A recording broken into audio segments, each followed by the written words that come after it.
Hello! Hi! ఎలా ఉన్నారు అందరూ? నేనైతే చాలా బాగున్నానండి. సో, ఈరోజు డే వర్షంతో అయితే స్టార్ట్ అయింది. పొద్దున్నే వానైతే పడుతుందండి. మళ్ళీ అల్పపీడనం అని చెప్పి అంటున్నారు కదా! సో, దాని ఎఫెక్టే అనుకుంటా. పొద్దున్నే వర్షం స్టార్ట్ అయింది. ఇంకా మా వర్షం ఉన్నా, ఎలా ఉన్నా మన డే అయితే మాత్రం పనులు ఇవన్నీ ఉంటాయి కదా! చేయాల్సిందే కదా! ఇంకా టిఫిన్‌కని చెప్పి ఈరోజు రాత్రి మిగిలిన అన్నం ఉంటే ఇంకా దాంతో ఫ్రైడ్ రైస్ లాగా చేస్తున్నాము. మా అమ్మాయి అయితే ఫుల్ టైర్డ్ అయిపోతుందండి. ఈ ఎగ్జామ్స్ వీటి వల్ల అనుకుంటా. సో, చదివి నైట్ 9:30, 10 అలా అవుతుందనమాట తను పడుకునేటప్పటికి. ఇంకా పొద్దున్నేనేమో అస్సలు లేవట్లేదు. 7:30, 7:45కి లేస్తుంది. అప్పుడు కూడా అసలు నాకు లేపాలనిపించట్లేదు. ఇంకా స్కూల్ టైం అవుతుంది కదా అని చెప్పి ఇంకా తప్పదుగా ఇంకా 7:45 ఆ టైంకి అయితే లేపుతున్నాను. ఇంకా ఇక్కడ ఫ్రైడ్ రైస్ మా వారు చేస్తున్నారు. ఇంకా నేనేమో మా పాపకి స్నానానికి వాటికి తీసుకెళ్ళాను. ఇంకా ఫ్రైడ్ రైస్ రెడీ అయిపోయింది. ఇంకా మా పాపకి తినిపిస్తూ వీడియో అయితే తీశాను. తను తింటూ చాలా బాగుంది టేస్ట్ అని చెప్పి ఇంకా వాళ్ళ డాడీ స్కూల్కి అయితే తీసుకెళ్ళిపోయారండి తన్ని. అసలు ఇవాళ వద్దన్నారు, వర్షం పడుతుంది కదా స్కూల్కి వద్దు అని చెప్పి అన్నారు.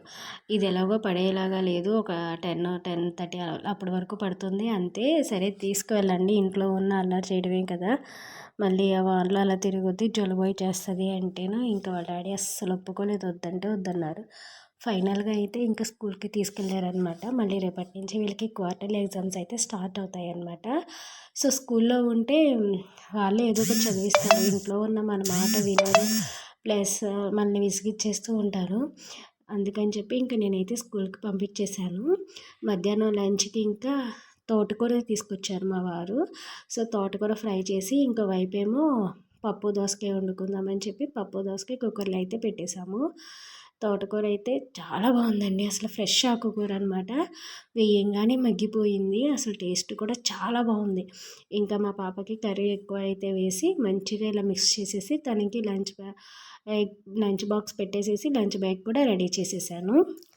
మార్నింగ్ తను స్కూల్కి వెళ్తూ చెప్పి వెళ్ళిందనమాట, మమ్మీ తోటకూర వద్దు ఈరోజు, రేపు వండుకుందాము, ఈరోజు ఏదన్నా వండమని చెప్పి. నేను ఇంకా లేదమ్మా ఇవాళే ఫ్రెష్ ఆకు కదా, హెల్త్కి మంచిది అని చెప్పాను. ఇంక ఈవినింగ్ వచ్చి నాకు ఏమంటుందో అయితే తెలీదు. సో, ఇంకా అందులోకి అప్పడాలు కూడా వేయించాము. కాంబినేషన్ బాగుంటుంది తోటకూర ప్లస్ అప్పడాలు. ఇంకా తనకి స్నాక్స్ కింద అప్పడాలు బాక్స్లో పెట్టేసేసి తనకి ఇంకా లంచ్ బాక్స్ ప్యాక్ చేశాను అనమాట. ఇంకా ఈవినింగ్ వచ్చినాక చూడాలి ఏమంటుందో మరి. తోటకూర వద్దన్నా కదా ఎందుకు పెట్టావంటదేమోనని. పెడితే తింటుంది కానీ వద్దు అలా అంటదనమాట. సో, ఆకుకూరలు హెల్త్కి చాలా మంచిది కదా. ఇంకా ఇచ్చి పంపించేశాను. ఇది వచ్చేసి ఈవినింగ్ నా దగ్గరికి ఇద్దరు పిల్లలు ట్యూషన్కి వస్తారండి. వీళ్ళిద్దరూ అన్నా చెల్లి అనమాట. అస్సలు చదవట్లేదు. ఇంకా వాళ్ళతో అంటున్నాను నేను, మీరు చదవట్లేదు కదా, పోలీస్ అంకుల్ వాళ్ళకి ఫోన్ చేసి చెప్పాను, వాళ్ళు వచ్చి మీ ఇద్దరిని తీసుకెళ్ళిపోతారు, మీరు చదవట్లేదు అని చెప్పి అంటున్నా. ఇంకా వాళ్ళిద్దరూ అలాగే ఫేస్ వైపు భయంతో చూస్తున్నారు, అమ్మో నిజంగానే ఇచ్చి పంపించేస్తుందా అని చెప్పి. సో ఫ్రెండ్స్, ఇది ఈరోజు నా వ్లాగ్ అయితే. నా వీడియోస్ నచ్చితే ప్లీజ్ లైక్ చేయండి, అలాగే నా ఛానల్ని సబ్స్క్రైబ్ చేసుకోండి. బాయ్.